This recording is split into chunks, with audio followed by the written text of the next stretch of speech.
My name is John Marcus, and I am 62 years old, an African-American man who has seen enough of life to know that not every storm comes to destroy you. Some storms come to clear your path. I spent most of my life teaching kids in a small community school in Atlanta, Georgia. Every morning I'd walk into that old red brick building with a cup of coffee in one hand and a smile on my face. I believed in education, in hope, and in second chances.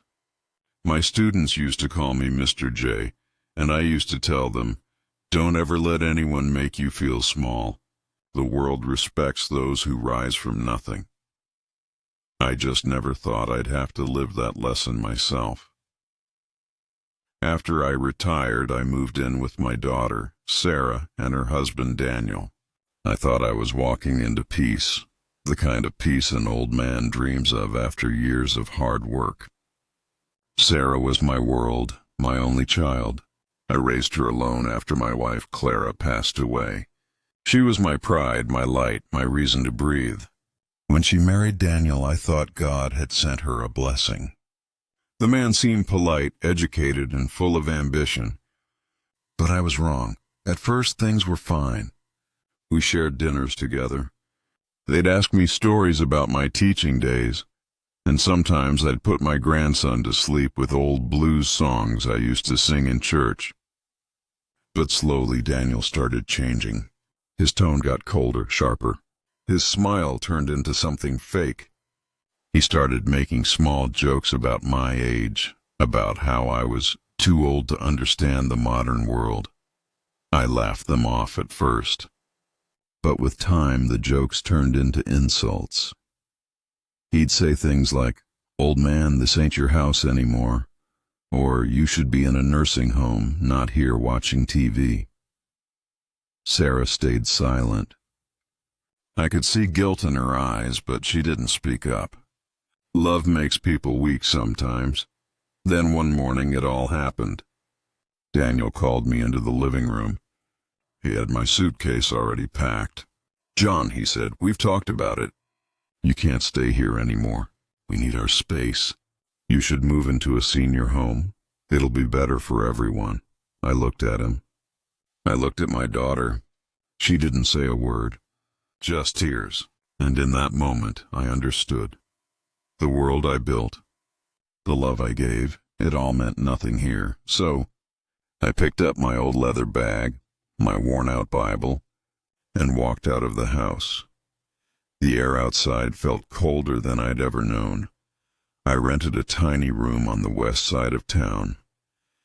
The walls were cracked, the bed was hard, and the nights were long. Every evening I'd sit by the window looking at the city lights flicker like broken dreams.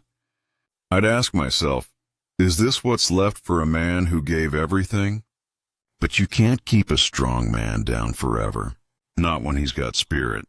Not when he's got fire still burning somewhere deep. One day I met a young brother named Ricky at a diner. He was working in a local sugar mill, hustling to make a name for himself. He told me they were looking for someone to help them write slogans and manage a new marketing idea. I laughed and said, "Son, I'm just an old teacher. I don't know nothing about marketing." Ricky grinned. "You might be old, sir, but you got wisdom. Wisdom sells better than sugar these days." Those words hit me hard. Maybe God was giving me a sign, a new start, a second chance. I decided to take it. At first, everyone in the mill looked at me like I didn't belong. They called me Old Man Marcus behind my back, but I didn't care. I worked hard. I studied sugar production, packaging, branding, everything. I stayed late, took notes, and learned the ropes faster than the young ones expected. I began writing catchy slogans, built trust with local shop owners, and introduced the idea of community-grown honest sugar. And then I came up with something that changed everything, a new sugar brand, Sweet Justice. It was more than just sugar to me. It was a message. My message. I wrote the tagline myself. Sweetness that never betrays. The name came from the bitterness I'd tasted and the sweetness I was determined to reclaim. Within a year, the sugar mill was booming. Our brand hit stores across the state. People loved it, not just because of the taste, but because of the story behind it.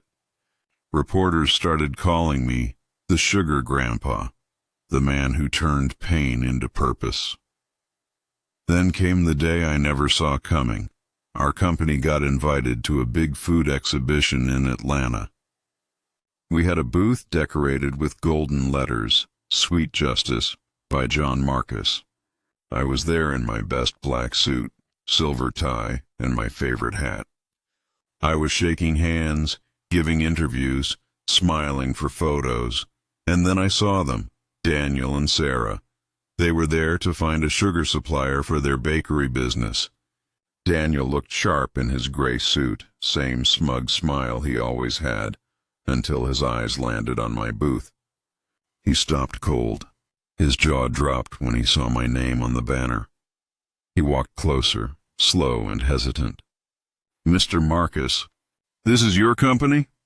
I smiled, calm and steady. "Yes, Daniel, mine. Built it from scratch." Guess the old man still had a little sweetness left in him. He didn't know what to say. People were crowding around me. Investors, reporters, customers. I could feel his discomfort, his embarrassment, his regret. Sarah stood behind him, tears in her eyes. She whispered, "Daddy," but her voice broke halfway. I looked at her and said gently, "It's all right, baby. I'm doing just fine."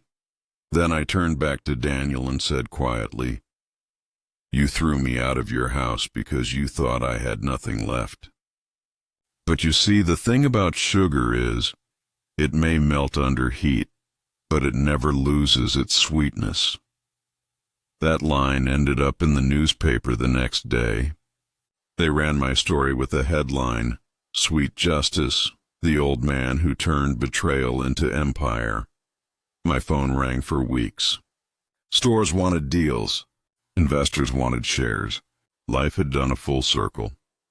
Months later, Sarah came to see me. She cried, apologized, begged me to forgive her. I told her, "Child, I already forgave you the day I walked out. You were scared. We all make choices out of fear." Daniel later came too, trying to act humble. He wanted to do business with my company, to buy sugar from me for his bakery. I signed the deal, not out of pride, but out of peace. I wanted him to learn that revenge isn't about destruction. It's about rising so high that the world sees what they threw away. Now, every morning I walk through my factory, the scent of fresh sugar in the air, the hum of machines singing like gospel choirs. And I thank God. I thank Him for the pain that pushed me, for the betrayal that birthed my new beginning. People call me the Sugar Grandpa. But I like to think of myself as just a man who refused to stay broken. If you ask me what I learned, I'd tell you this: don't ever underestimate an old soul. We've seen storms before. We've tasted bitterness before. And we know exactly how to turn it into sweetness. Because sometimes the sweetest revenge is living well enough that your enemies have to taste it. And that's the story of John Marcus, the old African-American man who took bitterness, melted it down, and made sugar out of it.